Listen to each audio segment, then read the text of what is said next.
Friday. Kita ko sa inyo kung anong ginawa ng aming pusa. Saan siya nanganak dito sa box ng aking mga curtain. Kasi yung mga curtains ko ito plastic. Ito. Ayan. Yan, at saka ito pa. Ay, mga sa aking pamangkin. Damit niya na mga na sinuot. Ito, at saka ito, yung mga habol. Mga blanket at saka pilo. Ito mga curtain, ito lahat. Ito may isang carton box na ito, yung mga white ata ito na mga curtain ba. Ayan Ayan, alam mo, dito nanganak yung pusa ko. Ayan may mga dugo-dugo pa. Ayan ayan yung mga ayan asa yung iba? Ayan.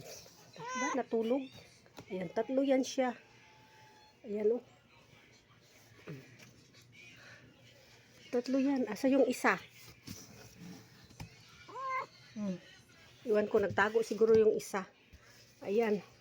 Diyan, mga pilo at saka curtain puti at saka ayan. Ayun torang isa. Ito yung isa nag-hide. Ayun nag-hide, ayan. mga isang linggo ilipat ko siya mga isang linggo, ilipat ko siya dito sa karton kasi karton ito nilagyan to ng mga damit ng pamangkin ko.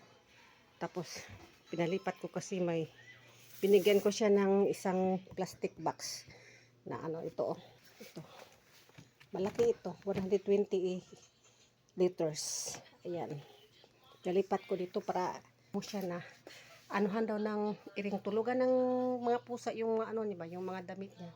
Hindi kasi niya ina-arrange na inutupi.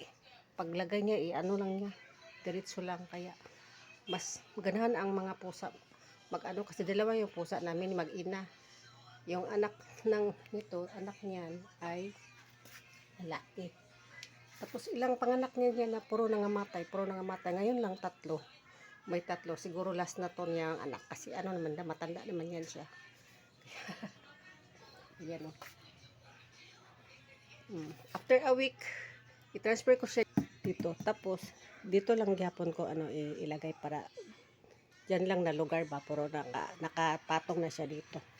Tapos, labhan ko kasi yung kasi may mga dugo-dugo yan. Ayan. Yun lang. Aming ayan. Pahigda-higda lang ginagwardyahan na ang kanyang mga kuting para hindi siguro maanuhan sa ibang may anak kasi siyang lalaki niya. Yun kasi ang taga bitbit sa kanyang mga kuting noon. Kaya ngayon ginagwardyahan niya lagi. Diba? Bye. Have a good weekend. Friday kasi ngayon. Love you all. Bye-bye.